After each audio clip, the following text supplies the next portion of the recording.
Edgar Allan Poe Seçme Öyküler Kara Kedi. Yazmak üzere olduğum bu oldukça tuhaf ama yalın öyküye kimsenin inanmasını beklemiyor ve istemiyorum. Kendi duyularım bile tanık olduklarına inanmazken bunu başkasından beklemek delilik olur. Henüz delirmedim, hayal görmediğime de eminim. Ama yarın öleceksem bugün vicdanımı rahatlatmak isterim. Amacım evde meydana gelen bir dizi olayı yorum yapmadan bütün açıklığıyla tüm dünyanın önünde anımsamak. Olanlar beni fazlasıyla ürküttü, yaraladı, yıktı.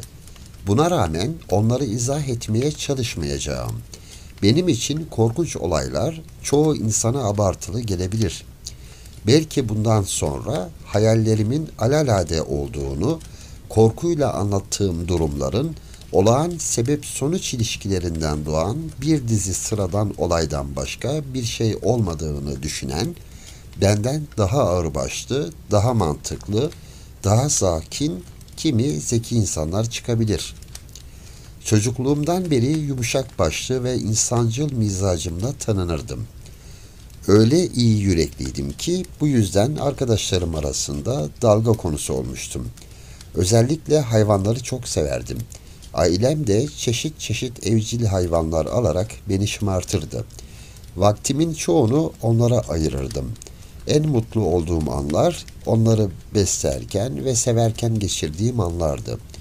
Bu karakter özelliği büyüdüğüm zaman iyice belirginleşmiş, yetişkin bir adam olduğumda belli başlı has kaynaklarımdan biri halini almıştı. Sadık, akıllı bir köpeğe sevgi beslemiş olanlara bu sevgiden alınan hazzın niteliğini ya da yoğunluğunu anlatmama gerek yoktur. Bir hayvana duyulan cömert ve içten sevgide öyle bir şey vardır ki insanoğlunun kıymetsiz dostluğundan ve pamuk ipliğine bağlı sadakatinden darbe almaya alışmış olanı çok derinden etkiler. Genç yaşta evlendim. Karımla huylarımızın benzer oluşu beni mutlu etmişti. Karım evcil hayvanlara olan düşkünlüğümü fark etmiş, bu fırsatı kaçırmayıp farklı türlerde hayvanlar almıştı. Kuşlarımız, Japon balığımız, güzel bir köpeğimiz, tavşanlarımız, küçük bir maymunumuz, bir de kedimiz olmuştu. Bu kedi dikkat çekecek kadar büyük ve güzel bir hayvandı. Bütünüyle karaydı ve şaşırtıcı derecede akıllıydı. Hurafelerden etkilenen karım, onun zekası hakkında konuşurken tüm kara kedilerin biçim değiştirmiş cadılar olduğuna dair eski halk inanışına sık sık atıfta bulunurdu. Bu konuda ciddi değildi elbette. Bundan söz etmemin nedeni de şu an hatırlamaya gelmiş olmasıdır. Pluto, kedinin adı buydu. En sevdiğim hayvanım ve oyun arkadaşımdı. Onu yalnızca ben beslerdim. Evin içinde nereye gitsem yanımda dolaşırdı. Hatta sokaklarda bile peşimden gelmesini engellemekte güçlük çekerdim. Arkadaşlığımız birkaç yıl bu şekilde devam etti. Bu süre içinde genel mizacım ve karakterim içki illeti yüzünden itiraf ederken utanıyorum, aşırı bir değişime uğradı. Gün geçtikçe daha aksi, daha hırçın ve başkalarının duygularını umursamayan birine dönüşüyordum. Karıma hakaret etmekten kendimi alamıyordum. Hatta sonunda ona şiddet de uygulamıştım. Hayvanlarım da mizacımdaki değişiklikten paylarına düşeni aldılar. Onlara karşı yalnız ilgisiz değil, aynı zamanda zalimdim. Tesadüfen ya da sevilmek için karşıma çıkan tavşanları, maymunu, hatta köpeği acımadan hırpalarken Plüto'ya olan ilgim azalmadığından ona kötü davranmaktan kaçınıyordum. Hastalığım alkol gibi hastalık mı var? Giderek ilerlemişti ve sonunda artık yaşlanıp huysuzlaşan Plüto bile fena ruh halimden nasibini almaya başlamıştı. Bir gece şehirde sık takıldığım yerlerin birinden kör kütük serhoş bir vaziyette eve döndüğümde kedinin benden kaçtığı hissine kapıldım. Onu yakaladım. Zorbalığımdan ürkmüş, elimi ısırıp hafifçe yaralamıştı. Şeytani öfke beni o anda ele geçirdi. Kendimi tutamadım. Adeta ruh bedenimi terk etmiş ve alkolle beslenen şeytani bir nefret her zerremi titretmişti. Yeleğimin cebinden bir çakı çıkartıp açtım. Zavallı yaratığı boğazından tuttum ve bir gözünü oydum. Bu lanet gaddarlığı kağıda dökerken utanıyor, yanıyor ve ürperiyorum. Sabahleyin ayıldığımda uyku geceki serhoşluğun izlerini sildiğinde işlediğim suçtan ötürü korkuyla karışık vicdan azabı duyuyordum ama sonuçta zayıf ve belirsiz bir histi ve beni derinden etkilememişti. Yeniden içmeye daldım ve çok geçmeden o işin tüm anısını şarapta boğdum. Bu süre içinde kedi yavaş yavaş iyileşti. Kaybedilen gözün çukuru ortaya çıkmıştı. Doğrusu korkunç bir görüntüydü ama kedi artık acı hissetmiyor gibiydi. Evde her zamanki gibi dolaşıyor ama tahmin edileceği üzere ben yaklaşırken korkuyla kaçıyordu. Hala içimde bir parça vicdan kalmış olmalı ki bir zamanlar beni çok seven bir yaratığın benden hoşlanmadığını belli etmesi önceleri bana acı verdi. Ama çok geçmeden bu his yerini öfkeye bıraktı. Bunları nihai ve kaçınılmaz çöküşüm olan sapkınlık ruhu izledi. Felsefe bu ruhu hesaba katmaz. Ruhumun var olduğundan nasıl kuşku duymuyorsam, sapkınlığın da insan vicdanının temel dürtülerinden biri olduğuna, insan karakterini yönlendiren ayrılmaz kuvvetlerden ya da hislerden biri olduğuna öyle eminim. Yapmaması gerektiğini bildiği kötü ya da aptalca bir davranışı sırf bu sebepten yüzlerce kez yapmaya kalkışmamış bir insan var mıdır? Sağduyu sahibi olmamıza rağmen kanunu sırf kanun olduğu için çiğneme eğilimini hep taşımaz mıyız? İşte bu sapkınlık ruhu sonuma getirdi. Beni zararsız hayvanın canını yeniden yakmaya teşvik eden şey ruhun kendisini taciz etmeye, kendi doğasına şiddet göstermeye, hata yapmak için hata yapmaya duyduğu anlaşılmaz arzuydu. Bir sabah soğukkanlılıkla kedinin boynuna bir ip geçirip onu bir ağacın dalına astım. Yüreğimde derin bir vicdan azabıyla gözyaşları içinde astım onu. Astım çünkü beni sevmiş olduğunu biliyordum. Çünkü ona kötülük etmeme sebep olacak hiçbir şey yapmadığının farkındaydım. Astım çünkü böyle davranarak en bağışlayıcı ve en dehşetli olan Tanrı'nın sonsuz merhametinin bile ulaşamayacağı bir günah, hem de ölümsüz ruhumu lekeleyecek amansız bir günah, böyle bir şey mümkünse elbette işlediğimi biliyordum.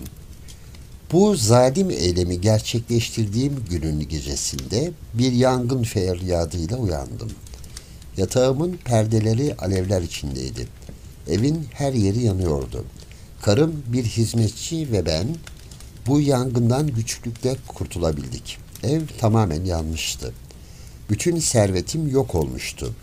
O andan itibaren çaresizliğe teslim oldum. Bu felaket ile yaptığım gaddarlık arasında bir bağlantı kurmaya çalışacak kadar aciz değildim. Ama bir olaylar zincirini ayrıntılarıyla anlattığıma göre olası bir halkayı bile yarım bırakmak istemem. Yangının sona ermesinin ardından enkazı dolaştım. Biri hariç bütün duvarlar yıkılmıştı. Evin ortasında duran ve yatak başımın dayalı olduğu pek de kalın olmayan bu duvar bir bölmeye aitti. Sıvasının büyük bölümü yangından etkilenmemişti. Bu durumu yakın zaman önce sıvanmış olmasına bağladım. Çevresine yoğun bir kalabalık toplanmıştı. Ve birçoğu duvarın belirli bir bölümünü büyük bir dikkatle inceliyor gibiydi. Kalabalıktan yükselen tuhaf, eşsiz ve benzeri ifadeler merakımı arttırmıştı. Yaklaştım ve beyaz yüzeye gömülü hafif kabartmayı gördüm. Kocaman bir kedi figürüydü bu. Tek kelimeyle olağanüstü bir ustalıkla biçim verilmişti. Hayvanın boynunda bir de ip vardı. Bu hayaleti onu başka türlü adlandıramazdım. İlk gördüğümde büyük bir şaşkınlık ve korku hissettim. Ama dikkatlice düşünmek imdadıma yetişti. Kedinin evin yanındaki bahçede asılı olduğunu hatırladım. Yangın haberini alan kalabalık bu bahçeyi doldurmuştu. İçlerinden biri hayvanı ağaçtan indirip açık bir pencereden odama fırlatmış olmalıydı. Bu da muhtemelen beni uyandırmak için yapılmıştı. Çöken öteki duvarlar zalimliğimin kurbanını yeni sıvanmış duvara sıkıştırmış, sıvanın kireciyle ölü hayvanın amonyağı, alevlerin de yardımıyla gördüğüm bu tasviri oluşturmuştu. Biraz önce ayrıntılarıyla anlattığım bu ürkütücü gerçeği vicdanıma değilse de mantığıma kolaylıkla izah etmiştim. Bu olay hayal gücümü derinden etkilemişti. Kedinin hayali aylarca gözümün önünden gitmedi. Bu süre boyunca ruhuma yeniden bir duygusallık çökmüştü ama bu vicdan azabı değildi. Kedinin ölümünden üzüntü duymaya ve sık sık uğradığım o iğrenç yerlerde aynı cinsten ona benzeyen ve onun yerini alacak bir kedi aramaya başladım. Bir gece rezil bir batakhanede uyuşmuş halde otururken mekanın başlıca eşyası olan devasa cin ya da rom fıçılarından birinin tepesinde duran kara bir cisim aniden dikkatimi çekti. Birkaç dakikadır aralıksız bu fıçının üstüne bakıyordum. Bu cismi daha erken fark etmemiş olmam şaşırtmıştı beni. Yanına gidip ona dokundum. Bu kara bir kediydi. Çok büyüktü, en az Plüto kadar büyüktü. Bir özelliği dışında her şeyiyle ona çok benziyordu. Plüton'un bedeninin hiçbir yerinde beyaz tüy yoktu. Ama bu kedinin neredeyse bütün göğsünü geniş, belirsiz beyaz bir leke kaplıyordu. Ona dokunduğum anda kalktı. Yüksek sesle mırladı. Elime sürtündü. Onunla ilgilenmiş olmamdan hoşnut görünüyordu. İşte benim aradığım yaratık buydu. Bulunduğum yerin sahibine kediyi satın almaya teklif ettim. Ama bu adam onun sahibi değildi. Kedi hakkında hiçbir şey bilmiyordu. Onu daha önce hiç görmemişti. Kediyi bir süre daha sevdim. Eve gitmeye hazırlanıyordum ki hayvan benimle gelmek istediğini belli etti. Buna izin verdim. Yürürken de ara sıra eğilip onu okşuyordum. Vardığımızda eve hemen ısındı ve anında karımın gözdesi haline geldi. Çok geçmeden içimde ona karşı bir hoşnutsuzluğun büyüdüğünü hissettim. Umduğumun aksi bir durumdu bu. Nasıl ve neden olduğunu bilmiyorum ama onun bana olan düşkünlüğü beni tiksindiriyor, huzursuz ediyordu. Bu tiksinti ve huzursuzluk yavaş yavaş keskin bir nefrete dönüştü. Bu yaratıktan uzak duruyordum. İşlemiş olduğum zalim suçun anısı ve utancı ona fiziksel şiddet göstermemi önlüyordu. Birkaç hafta boyunca hayvana ne vurdum ne de başka bir kötü davranışta bulundum ama yavaş yavaş ona anlatılmaz bir nefretle bakmaya ve onun iğrenç varlığından, vebanın soluğundan kaçar gibi sessizce kaçmaya başladım. Bu yaratığa duyduğum nefreti şiddetlendiren, onu eve getirdiğim günün sabahında fark ettiğim şey olmuştu kuşkusuz. Plüto gibi onun da bir gözü yoktu. Oysa bu durum daha önce de söylediğim gibi bir zamanlar benim ayırt edici özelliğim ve en basit, en saf hazlarımın kaynağı olan insanlık duygusunu fazlasıyla barındıran karımı çok etkilemişti. Ben kediden tiksindikçe onun bana olan sevgisi artıyordu sanki. Israrla peşimden geliyordu. Bu ısrarı okura anlatmak oldukça güç. Oturduğumda o da sandalyemin altına kıvrılıyor ya da dizlerime sıçrıyor, o tiksindirici sevgisiyle bana sürtünüyordu. Kalktığımda ise ayaklarımın arasında dolaşarak neredeyse düşmeme sebep oluyor ya da uzun ve keskin tırnaklarıyla elbiseme tutunarak göğsüme tırmanmaya çalışıyordu. Böyle anlarda bir şamar indirip canına okumak istesem de yapmıyordum. Beni alıkoyan şey önceki günahımı hatırlamamın yanı sıra hemen itiraf etmem gerekirse hayvandan korkmamdı. Bu korku tam olarak fiziksel bir saldırının korkusu değildi. Ama onu başka türlü nasıl tanımlayacağımı da bilemiyorum. Hayvanın bende yarattığı korku ve nefreti, akla gelebilecek en basit kuruntularımdan birinin beslemiş olmasını itiraf etmekten utanç duyuyorum. Evet, bu mahkum hücresindeyken bile bunu itiraf etmekten utanç duyuyorum. Karım daha önce sözünü etmiş olduğum ve bu tuhaf hayvan ile öldürdüğüm hayvan arasında gözle görülen tek fark olan beyaz tüylerden oluşan o lekenin biçimine pek çok kez dikkatimi çekmişti. Okur bu lekeyi hatırlayacaktır. Hani şu büyük ama oldukça belirsiz olan leke, ancak yavaş yavaş, neredeyse hissedilmez bir yavaşlıkla, öyle ki aklım bunun gerçek olabileceğini uzun süre kabullenmek istemedi, dış hatları belirgin bir hal almaya başladı. Tanımlarken ürperdiğim bir nesnenin biçimini almıştı. İşte her şeyden çok bu yüzden ondan tiksiniyor ve korkuyordum. Cesaret edebilsem bu canavardan kurtulurdum. Çirkin, iğrenç bir şeyin, bir dar ağacının suretiydi bu. Dehşetin ve suçun, ızdırabın ve ölümün, korku ve acı veren aletinin sureti.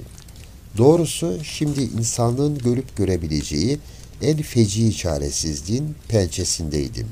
Akılsız bir hayvan, hem cinsini aşağılayarak katlettiğim akılsız bir hayvan, bana Yüce Tanrı'nın suretinde biçimlendirilmiş bir insana dayanılmaz acılar yaşatıyordu.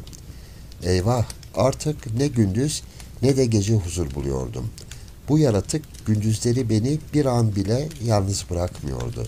Geceleri ise sık sık korku dolu düşlerden uyanıp onun sıcak soluğunu yüzümde, üstümden atacak gücü bulamadığım canlı bir karabasan gibi duran ağırlığını ise kalbimin üstünde hissediyordum.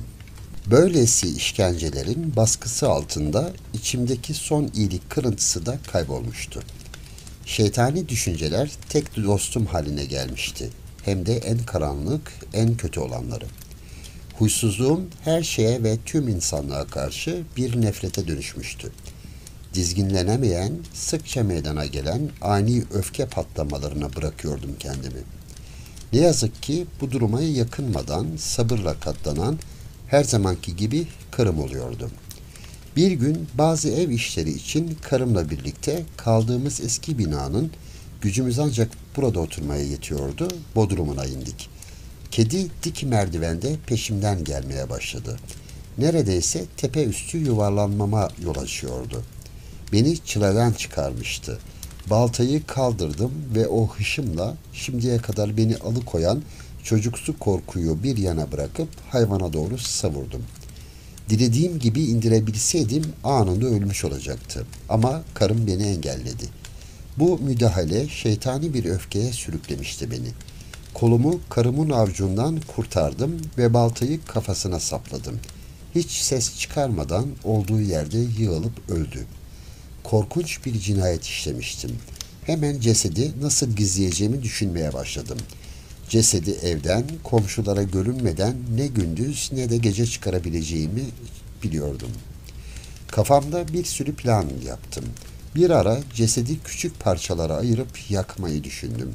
Sonra bodruma bir mezar kazmak geçti aklımdan. Bir de onu bahçedeki kuyuya atmayı, bir eşyaymış gibi kutuya koyup paketlemeyi ve bir hamal tutup evden çıkarmayı tasarladım. Sonunda bunların hepsinden daha uygun olduğunu düşündüğüm çözümü bulmuştum. Onu Orta Çağ keşişlerinin kurbanlarına yaptıkları gibi duvara gömmeye karar verdim. Bodrum bu tür bir iş için oldukça uygundu. Duvarları gevşek örülmüştü, yakın zaman önce boydan boya kabaca sıvanmıştı. Havanın rutubeti yüzünden sıva sertleşmemişti. Dahası duvarlardan birinde bacayağı da şömine olarak yapılmış ama sonradan doldurularak bodrumun rengine uydurulmuş bir çıkıntı vardı. Buradaki tuğlaları kolayca söküp cesedi aralarına yerleştirdikten sonra duvarı eski haline getirebilirdim. Böylece hiç kimse kuşkulanacak bir şey bulamazdı.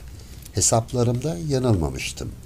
Tuğlaları bir leyvenin yardımıyla zorlanmadan çıkardım. Cesedi duvarın içine dikkatle yasladıktan sonra her şeyi eski haline getirdim. Her türlü önlemi alarak kireç, kum ve fırça temin ettim. Bir harç hazırlayıp duvarı önceki halinden ayırt edilemeyecek şekilde dikkatlice sıvadım. İşi bitirdiğimde her şeyin yolunda gitmesi beni mutlu etmişti. Duvarda en ufak bir değişiklik görülmüyordu. Yere dökülenleri titizlikle topladım. Zafer kazanmışçasına etrafıma baktım ve kendi kendime en azından çabam boşa gitmedi dedim. Bir sonraki işim bu çaresizliğe sebep olan hayvanı aramak oldu. Çünkü sonunda onu öldürmeye kesin olarak karar vermiştim. Onu o anda ele geçirmiş olsaydım kaderinden kaçamazdı ama kurnaz hayvan öfkemin şiddetinden ürkmüş olacak ki bana görülmekten sakınıyordu. Bu iğrenç yaratığın yokluğunun içimde yarattığı derin, keyifli rahatlama hissini tarif ya da hayal etmek imkansız. Gece boyunca ortalarda görünmedi ve böylece o eve geldiğinden beri gece ilk kez deliksiz, huzurlu bir uyku çektim. Evet, cinayetin ruhuma yüklediği ağırlığa rağmen uyudum. İkinci ve üçüncü gün geçmiş, işkencecim hala gelmemişti. Bir kez daha özgür bir adam gibi soluklandım. Dehşet içindeki canavar evi sonsuza kadar terk etmişti. Artık onu görmeyecektim. Çok mutluydum. Karanlık eylemimin günahı beni fazla rahatsız etmiyordu. Birkaç kez sorgulanmış ama sorulanları anında yanıtlamıştım. Hatta bir arama bile yapılmış ama elbette bir şey bulunamamıştı. Gelecekteki mutluluğuma güvenle bakıyordum. Cinayeti izleyen dördüncü gün beklenmedik bir şekilde eve bir grup polis geldi ve yeniden titiz bir inceleme başlattı. Ne var ki cesedi gizlediğim yeri sağlama aldığımdan herhangi bir rahatsızlık hissetmiyordum. Polisler arama yaparken yanlarında olmamı istediler. Köşe bucak her yere baktılar. Sonunda üçüncü ya da dördüncü kez yeniden bodruma indiler. Kılımı bile kıpırdatmadım. Kalbim masumca uyuyan birinin kalbi gibi sakin sakin atıyordu. Bodrumda bir uçtan bir uca yürüdüm. Kollarımı göğsümde kavuşturdum. Rahatça oradan oraya dolaştım. Polisler ikna olmuş gitmeye hazırlanıyorlardı. İçimdeki coşku dizginlenemeyecek kadar güçlüydü. Zaferim sayesinde suçsuzluğuma olan inançlarını kuvvetlendirecek bir söz söylemek için yanıp tutuşuyordum. Baylar dedim sonunda. Adamlar basamakları çıkarken. Kuşkularınızı giderdiğime memnunum. Affınıza sığınarak biraz daha izninizi istiyorum. Sırası gelmişken baylar, bu ev çok iyi inşa edilmiştir. Hemen bir şeyler söylemek istediğimden ne dediğimi pek bilmiyordum. Evin oldukça mükemmel yapılmış olduğunu söyleyebilirim. Bu duvarlar, baylar, gidiyor musunuz? Bu duvarlar sağlamca örülmüştür. İşte bu sırada cesaret gösterimin coşkunluğuyla elimdeki sopayı duvarın, sevgili karımın cesedinin durduğu kısmına sertçe indirdim. Tanrı beni şeytanın gazabından korusun. Sopanın yankıları kaybolmadan mezardan bir ses geldi. Bir çığlıktı bu. Önce bir çocuk hıçkırığı gibi boğuk ve kesik kesik geldi. Sonra hızla yükselerek uzun, aralıksız, büsbütün tuhaf ve hayvani bir haykırışa, bir ulumaya, yalnızca cehennemden yükselebilecek, acı içindeki lanetlenmişler ile onlara zevkle azap çektiren zebanilerin gırtlaklarından çıkıp birbirine karışan korku ve zafer dolu bir feryada dönüşmüştü sanki. Düşündüklerimi söylemem saçma olur. Kendimden geçip karşı duvara doğru yalpaladım. Merdivendeki adamlar bir an korkudan kala kaldılar. Ardından bir düzine kuvvetli kol duvarı sökmeye başladı. Duvar tamamen yıkılmıştı. Çoktan çürümeye başlamış ve pıhtılaşmış kanla kaplanmış olan ceset dimdik karşılarında duruyordu. Beni cinayete kışkırtmayı başaran, sonra da sesiyle ihbar edip cellada teslim eden iğrenç hayvan, açılmış kırmızı ağzı ve ateş saçan tek gözüyle cesedin kafasının üstünde duruyordu. O canavarı da duvardaki mezara gömmüştüm. Öykü burada bitiyor.